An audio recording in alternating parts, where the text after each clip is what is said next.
여기는 현지사 김해분원에 왔습니다. 김해분원 한번 탐방해 보겠습니다. 대적강전, 대웅보전, 감농원, 관음평전, 종무소, 행복원이 있습니다. 일단 대적강전을 보겠습니다. 여기가 경산불교 현지사 게시판입니다. 소원성취 100일 기도를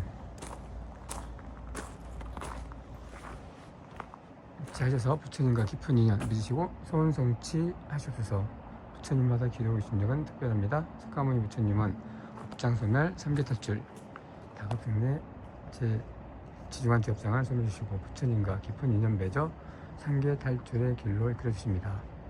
관세음보살님은 사업번창, 학업성취, 가름태교, 고통받는 중생이 간절히 찾으면 괴로움에서 구해주시고 지혜 총명한 아이를 갖게 해주시며 속세의 모든 소망을 원만성취 시켜줍니다. 종무소에서 100일 예도 접수 중입니다.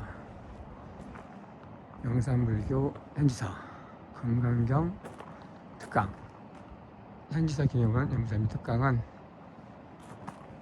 지금 2024년 12월 14일 김해 감동원에서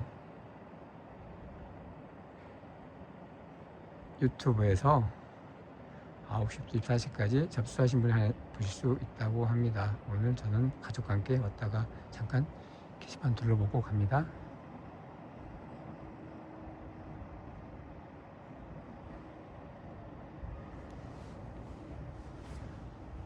여기가 대적강전 건물입니다. 대적강전에는 비로전화 부처님이 모셨고 주변 읽어보겠습니다.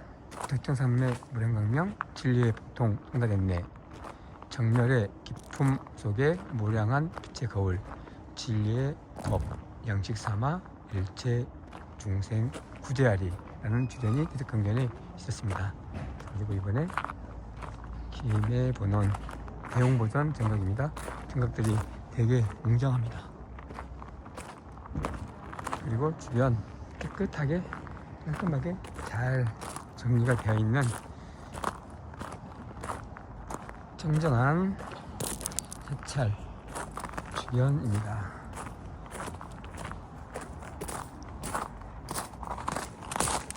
한번 이제 이쪽에 한번 봐보겠습니다. 앞에는 이쪽 상동에 있는 공공단지들이 보이고 있습니다.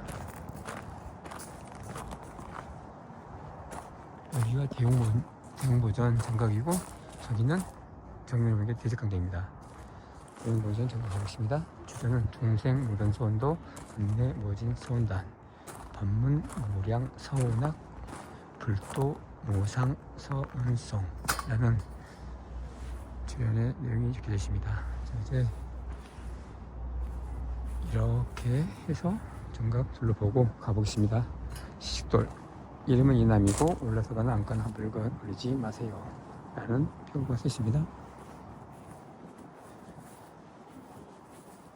김해분원 정각 담장 보입니다. 이제 저쪽에 간음성전 행복원인데 둘러보고 가겠습니다.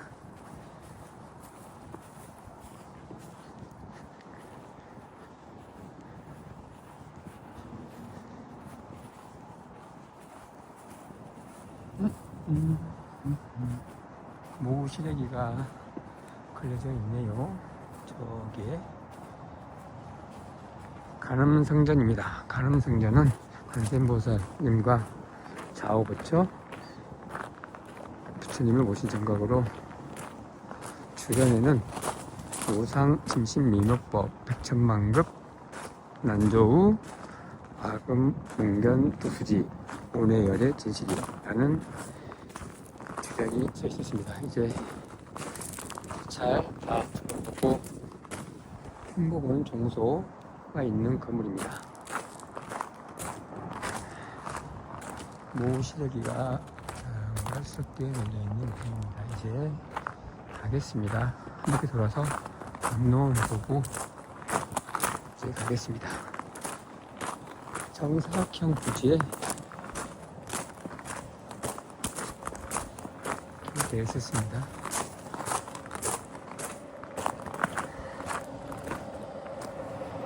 대적강전, 대웅보전, 간음성전 기대합니다.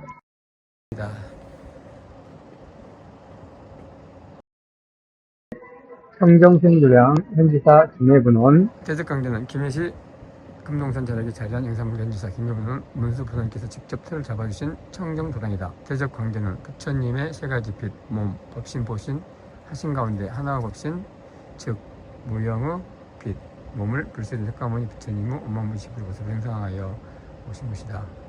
현지세에 모신 비로나 부처님은 성적강세계에 빛인 몸으로 여기 계신 비로나 부처님이시다. 청정모신 비로나불은 강명 변조로 변형한다. 법신은 우주 공중 근공, 즉 자산강이나 극락정도 빛의 보는공과 개합한 몸으로 무화석 절대계 상적강토에 있는 우주적인 몸이다. 온 법기를 비추는 대지의 강명지체인 청정모신 비로나불은 석가모니 부처님의 진불이면서 동시에 모든 부처님의 법신체이다. 모든 부처님들 청정법신은 석가모니 부처님의 청정법신 비로나불 속에 겹쳐져 있고 언제나 법계를 뒤로 있다. 이 정정하고 명철한 빛은 광명을 매도 끝이 없어 불영강이라 한다. 현지사 범행심으로부터 대적강전에 대한 정적 소개를 상세히 들어보겠습니다. 여기는 사실은 고민입니다. 고민을 정말 많이 했는데 이거를 이제 하나를 강의하는 방식을 생각하기를 그 안에 있는 의미 위주로 나가야 될 것인가. 또 우리 그 신도분 4학년들 이 상황에서는 또 교리적으로 이 그 단어 공부를 많이 하셨는데 이해가 안 되는 부분들이 많으셨을 거예요. 그래서 최대한 하여튼 제 선에서는 그 단어 하나하나를 다 이해하려고 노력했습니다. 하여튼 약간 틀리는 부분이 있을지언정 그 단어 하나는 해석을 다 해가지고 그 산스크리트어랑 한문이랑 영어랑 우리나라 번역이랑 다 이렇게 보고 또 우리 교리 다 이렇게 해가지고 발표를 한 거라 나름 공은 들였는데 아마 조금씩은 매년마다 조금씩은 바뀔 거예요. 하여튼 올해는 그래도 정리를 거의 다 해가지고 몇 년간 정리 다 돼서 나름대로 완성되긴 했는데 하여튼 여러 차례 들어야 됩니다. 이게 8회가지고 해결될 문제는 아닙니다. 여러 번 들어야 그 의미를 씹어먹을 수 있고 우리 4학년들이 앉아있다 여기 자, 선생님 이제 시작이 될까요? 네. 자, 옛날에 제가 공부할 때 가장 궁금한 게 있었어요. 대웅고전 가서 설명할 거니까 좀 길게 할게요. 나는 부처님 공부를 하고 싶은데 저는 부처님이 있다는 걸 믿었어요. 근데 이제 부처님을 잘 설명하는 스님들이 안 계시니까 근데 제 마음속에 어떤 생각이 있었냐면 부처님 공부를 이용할 거면 최고 높은 부처님 공부를 해야겠다 이 생각을 했습니다. 그래서 어느 부처님이 최고 높은가 항상 궁금했는데 아는 사람이 아무도 없어요. 자, 그런데 참 묘하게도 모든 절 사찰에 가면 가장 큰 정각 이름이 뭡니까? 대웅전이지. 큰 영웅을 모신 정각이란 말이에요.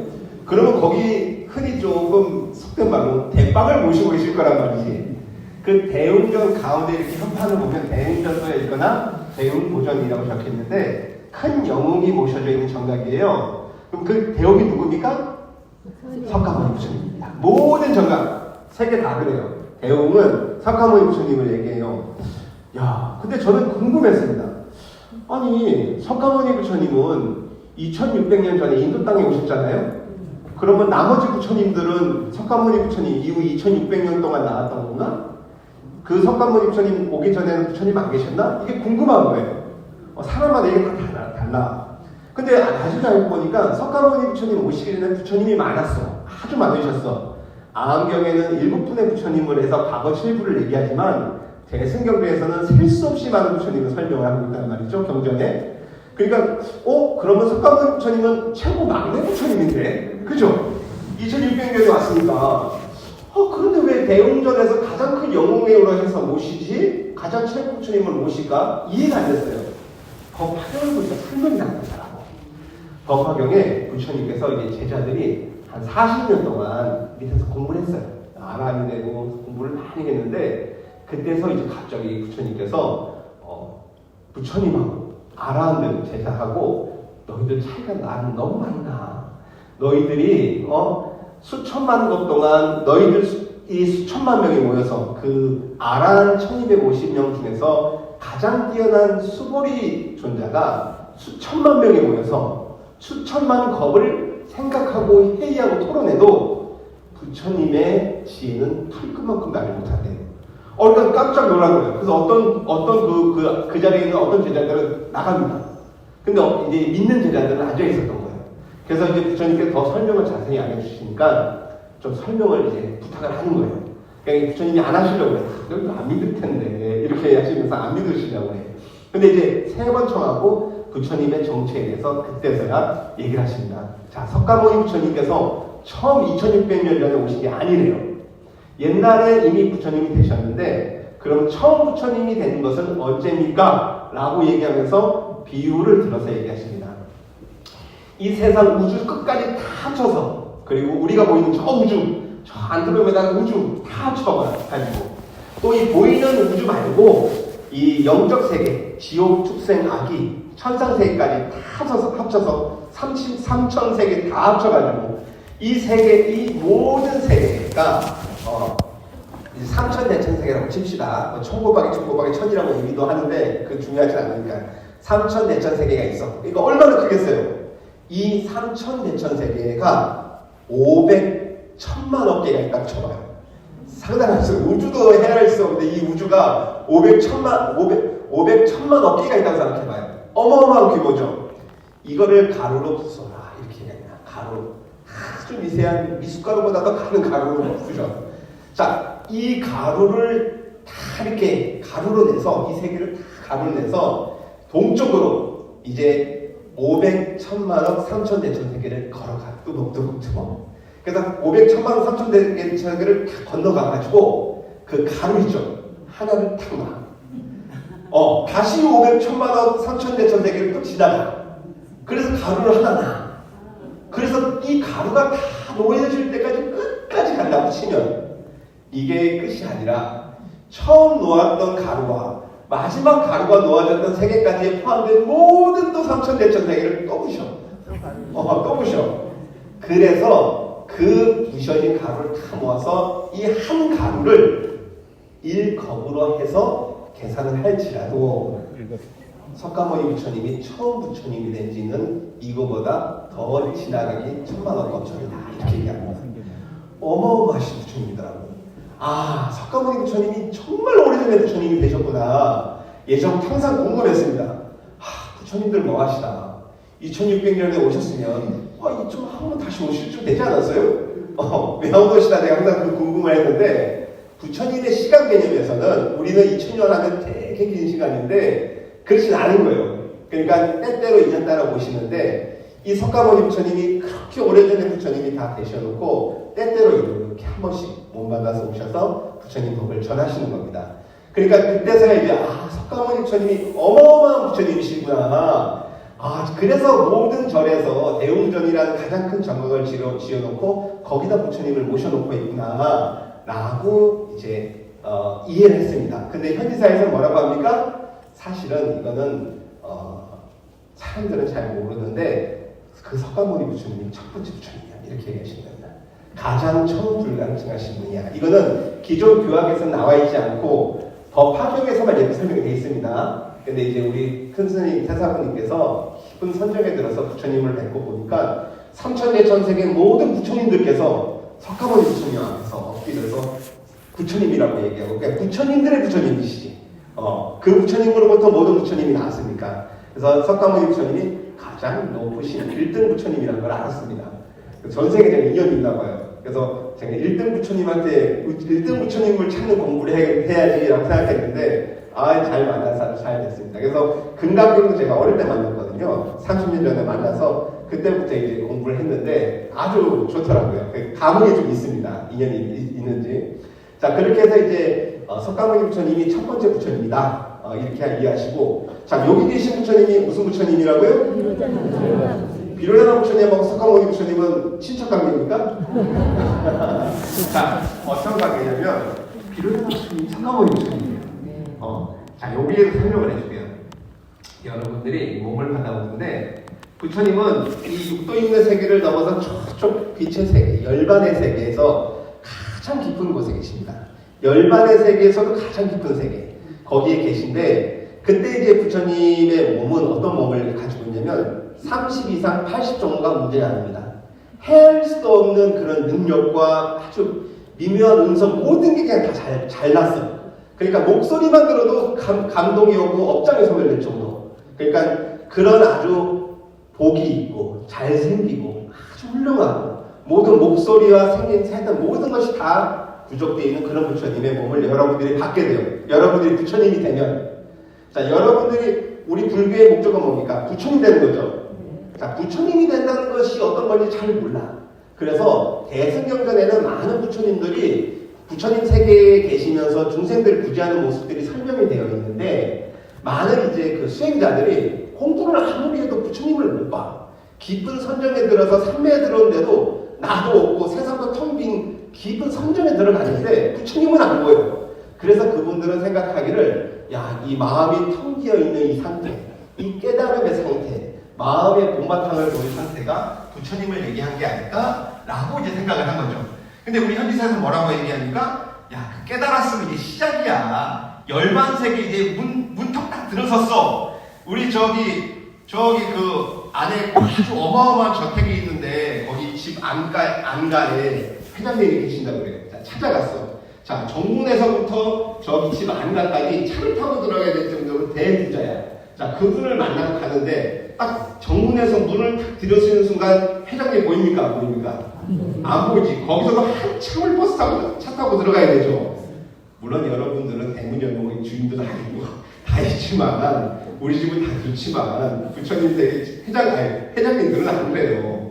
그래서 문을 딱 들어서서 이제 다 온 게 아니라, 회장님 집에 다 온 게 아니라, 즉 열반에 들었으면 부처님 세계에 들어온 게 아니라 그 문턱에 이제 들어온 거예요. 거기서 금강경 가르친 대로 이 천만억 법 헤아릴 수 없는 법을 그렇게 수행을 하고 나오는 공부라고 목표를 쌓으면 이제 부처님 집까지 도달하는 거예요. 자, 이렇게 도달하는데, 그러니까 견성하고 선정에서도 부처님을 못 뵙죠. 그 부처님이 안 계신 게 아니라 못 본 거야. 못 봤는데 이제 그분들이 생각하기에는 선정삼매에 들어서 부처님이 안 보이니까, 이 문턱에 들어오면 문턱이 회장님 아니었을까? 이런 얘기를 하는 거예요. 이 문턱이 회장님 아닐까? 그런 것처럼 이 깨달음을 얻은 이 마음 상태가 부처가니까, 부처가 내 마음에 있었네, 이렇게 생각하는 겁니다. 현지사에서는 그렇게 얘기 안 합니다. 자, 우리는 이제 돈을 열심히 많이 벌고 많은 사람들과 함께 하면 우리도 회장님이 될 수 있어. 그러니까 회장님이 마음속에 있는 게 아니라 마음을 잘 다스리고 열심히 노력해가지고 회장님이 돼야지라는 얘기를 하는 거예요. 그러니까 우리의 목표는 그런 부처님들의 각각의 저택이 있듯이 우리도 나의 저택을 만들어서 그 안가에 내 집을 짓고 거기에 주인이 되는 거예요. 부처님의 몸을 가시는 거예요. 자, 이런 식으로 여러분들이 금강경 가르친 대로 타급생을 중생구제하고 복을 지으면 그런 빛의 몸, 저쪽 세계, 열반의 세계, 깊은 곳에 빛으로 된 너무나도 잘생긴 모습을 가지게 있습니다. 그래서 그것을 불신이라고 해요. 불신. 얼마나 잘생겼는지 요리 보도 잘생기고 저리 보도 잘생겼어. 그래서 원만해. 원이라게 다 둥글둥글하죠. 그래서 이 부처님은 모든 면에서 봐도 그냥 다 만족스럽게 잘생겼어. 그래서 원만한 복덕을 가진 몸, 그래서 원망보신이라고 얘기합니다. 여러분도 부처님이 된다면 원망보신을 가시는 거예요. 자, 원망보신을 가서 저쪽 세계에 갔는데 중생들이 원망보신 부처님이 있는 줄을 몰라. 모르니까 어떻게 해요? 부처님이 내려오는 수밖에 없지. 여러분들이 부처님을 볼 수 없으니까 부처님이 구해주러 어떻게 돼요? 부처님이 구해주러 내려올 수밖에 없어요. 그런데 부처님 저쪽 몸으로 여기 와봤자 여러분들 눈으로 보지를 못해. 그러니까 여러분들 수준에 볼 수 있게끔 몸을 낮춰요. 그것이 바로 2600년 전에 석가모니 부처님입니다. 그러면 그 부처님이 저쪽 세계에 가지고 있는 몸이 있을 거 아니에요? 원망보신이 있을 거 아니에요? 그 부처님의 몸의 이름이 노사각이지. 그러면 2600년 전에 거기에 계시면서 분신을 낮춘 거지. 분신을 낮춰서 거기에 인도 땅에 태어나게 하면서 동시에 시방법계의 여러 천상이나 국토에도 동시에 몸을 나타내요. 그래서 그 수가 헤아릴 수 없어. 이 세상 모든 중생이 다 나를 찾기만 하면, 인연만 있으면 동시에도 다 나타날 수 있어. 그래서 천만억 헤아릴 수 없는 화신을 동시에 낮출 수 있어요. 그래서 1100억 화신 석가모니 부처님, 이렇게 얘기하는 겁니다. 자, 원망보신 노사나 부처님하고 석가모니 부처님이 같은 건 알겠죠? 네. 원망보신은 원래 중심이 되는 몸이라는 것도 아시겠죠? 그리고 응화시는 분신이라는 것도 이제 아시겠죠? 자, 이제 알았어요. 자, 그런데 이 원만보신 부처님께서 때때로 이 법계를, 예를 들면 원만보신 부처님은 움직일 수 있어. 몸을 가지고 있으니까. 여기도 한번 갔다가 저기도 갔다 일 하시는데, 이 법계, 이 삼천대천세계를 비롯한 이 모든 법계를 일시적으로 작업해야 되는 큰 일을 하실 때가 있어요. 그러면 이 몸뚱아리가 이 세상을 다 덮어야 돼. 그럼 어떻게 돼요? 이 세상과 이 원만무신이 하나가 되는 작업이 있습니다. 이 빛이, 이 몸의 빛이 이 시방법계에 쫙 다 펼쳐져가지고 이 빛이, 이 몸에 구성한 빛이 시방법계에 쫙 펼쳐져서 안과 밖, 그리고 구석구석 비치지 않는 쪽으로 다 퍼져 있는 거지. 이 세 개하고 다 연결이 된 그 상태에 들어가실 때가 있어요. 그것을 우리 청정법신이라고 합니다. 그 상태에 계신 원만보신 부처님이 바로 그때 이름을 비로자나불이라고 해요. 자, 그럼 뒤에 계신 부처님은 가운데 형체를 갖추신 분은 어떤 부처님이십니까? 원만보신 오사나 부처님이겠지. 근데 어떻게 돼 있어요? 빛이 펼치고 있죠. 실제 이건 형상에서 그렇지, 이 빛은 모든 세계를 다 비추고 있어. 동시에 여러분들 마음도 다 속속들이 비추고 있어요. 그러니까 부처님이 그때는 이 여러분들의 마음 하나하나까지 다 알아. 여러분들이 모르는 여러분들의 이 전생과 그 마음 하나까지도 다 알아. 번뇌 하나까지 다 알아요. 여러분들이 연구를 할 때 오늘 연구를 몇 번 했는지 모르죠? 경전 금강경 매일 읽을 때 이때까지 총 태어나서 몇 번 읽을지 모르죠? 다급생 동안 또 몇 번 읽을지 더 모르겠죠? 부처님께서는 실증 시간입니다. 다 알고 다 봅니다. 금강경 적혀 있어. 호흡엑스 읽을 것까지 다 실증 시간 하신다고 하셨어. 다 알고 보시지. 그거는 이런 미실력을 갖추시고 계시기 때문이에요. 원만보신 오사나 부처님이 그래서 모든 깊은 선정에 들어서 대접정산매라는 깊은 선정에 들어서 당신의 빛을 시방법계에 다 퍼뜨려서 이 법계하고 하나가 된 상태, 즉 청정법신이 된 상태를 비로자나 부처님이라고 하고 그 형상을 모셔놓은 것이 바로 여기입니다. 자, 그러면 그때 그 부처님을 이르게 하는 다급생의 수행은 어떻게 하는 것인가? 그것이 바로 이 금강경이에요. 자, 이게 옆에 뭐라 써 있습니까? 한 번 이렇게죠? 하나, 둘, 셋, 넷, 다섯, 여섯, 일곱 글자인데요. 일곱 글자 금강반야 경인데 여덟 글자입니다. 이 금강반야 바람일경이라는 글자입니다. 그래서 여러분들이 매일 아침에 읽는 경전이 바로 저기서부터 시작하는 겁니다. 자, 위에 여시험, 여시험을 주불세라 이복기승을 고덕은 이렇게 읽죠. 그래서 여러분들이 다 읽으면 바로 저기서 저 끝까지. 그래서 이 청정법신 비로나 부처님은 원래 빛으로 되어 계시기 때문에 형상이 없어요. 그렇지만 아까 얘기했듯이 원만보신 부처님이 깊은 대적정 삼매에 들어서 청정법신으로 놔두시는 상태이기 때문에 원만보신의 모습을 형상을 하고 빛은 표현을 할 수가 없으니까 이런 배광에 불타오르는 것이 아니라 이거 빛입니다. 빛을 형상한 거예요. 그 모습인 것을 알고 계시면 됩니다. 자, 부처님 왜 현지사 부처님은 머리를 깎고 계십니까? 자, 부처님이 2600년 전에 인도 땅에 계셨을 때 출가하고 제일 먼저 한 게 뭡니까? 머리 깎았지. 머리 깎아서. 언제까지? 반야만 하시는 그날까지. 45년 동안 우리 부처님은 머리를 깎고 있었어요. 자, 어떤 불자가 출가를 했어. 그럼 불자를 어떻게 해요? 머리부터 깎이는 것이. 자, 머리를 깎는 것은 굉장한 의미가 있습니다. 모든 번뇌, 변하지 않는 것을 그러니까 머리카락 자체가 변화하는 제일 잘 자라는 곳이잖아요. 그래서 그 변화하는 이 세상에서 벗어난다는 의미가 있어요. 이 모든 번뇌로부터 벗어난다는 의미가 있어요. 그래서 우리 부처님 법에는 머리 깎은 우리 부처님과 제자들이 상징적인 모습이에요. 그 의미를 갖고 있어요. 근데 이 세상에 머무실 때도 머리를 깎고 계셨는데, 자, 그러면 그 어떤 딴 데서 그림 그릴 때 부처님 여기 막 이렇게 오돌오돌한 거 있죠? 그게 뭐예요? 머리카락이에요. 그거를 이제 한 것은 그쪽 그리스 쪽이랑 이렇게 오면서 나중에 북산 강의 한번 들으시죠. 하면서 전해져서 그때부터 그냥 그렇게 만들어서 그래.